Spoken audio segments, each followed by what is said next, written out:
নমস্কার। আজকের ছোট গল্প প্রভাবতী সম্ভাষণ লিখেছেন ঈশ্বরচন্দ্র বিদ্যাসাগর।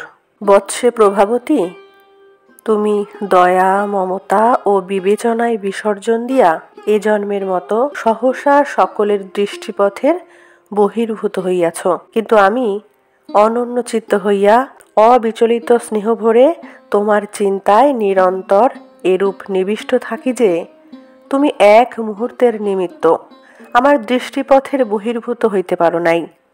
প্রতিক্ষণেই আমার স্পষ্ট প্রতীতি হইতেছে যেন তুমি বসিয়াছ, আমায় অন্য মনে চলিয়া যাইতে দেখিয়া, নি না বলিয়া কর প্রসারণ পূর্বক কোলে লইয়া বলিতেছ, যেন তুমি উপরের জানালা হইতে দেখিতে পাইয়া আয় না বলিয়া সলিল করসঞ্চালন সহকারে আমায় আহ্বান করিতেছ, যেন আমি আহার করিতে গিয়া আসনে উপবিষ্ট হইয়া তোমার পূজ্যপাদ পিতামহ দেবীকে প্রভাবতী কোথায় এই জিজ্ঞাসা করিতেছি।